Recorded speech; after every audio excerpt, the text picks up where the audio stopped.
Laure-Calamy atteinte de pyrophobie, ses angoisses sont parfois très difficiles à gérer. Laure-Calamy enchaîne les projets cinématographiques. Dans Annie Colère en salle le 30 novembre prochain, elle incarne un personnage fort.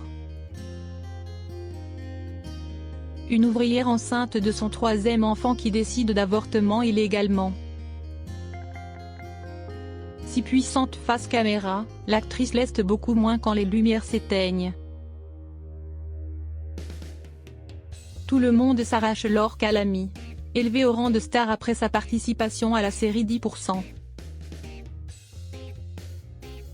Tout en conservant son image de flemme accessible, l'actrice française de 47 ans ne finit plus de tourner. Nommée dans la catégorie meilleure actrice pour son rôle dans Une femme du monde de Cécile Ducrot. Laure-Calamy est à nouveau annoncée dans les salles obscures le 30 novembre prochain.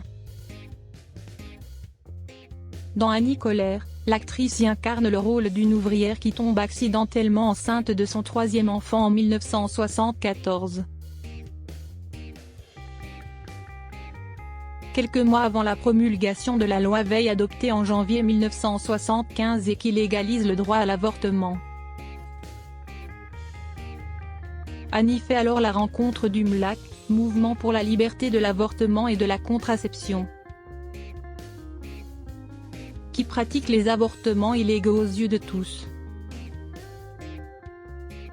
Accueillie par ce mouvement unique, fondé sur l'aide concrète aux femmes et le partage des savoirs, elle va trouver dans la bataille pour l'adoption de la loi sur l'avortement un nouveau sens à sa vie.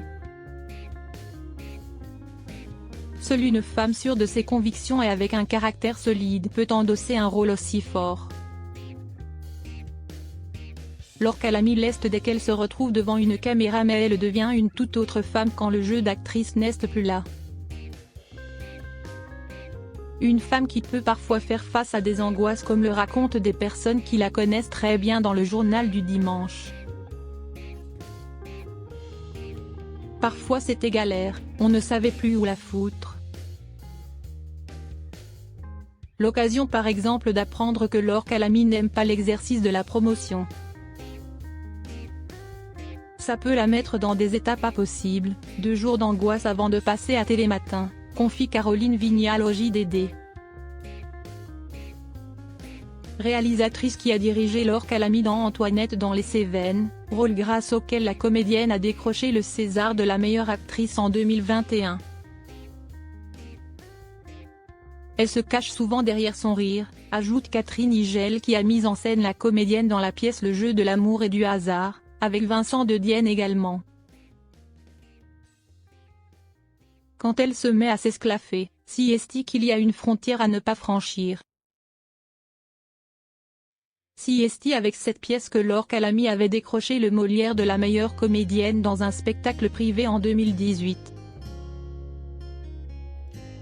Catherine Higel a même été le témoin d'une angoisse pour le moins surprenante de Laure-Calamy qui porte un nom, celui de pyrophobie.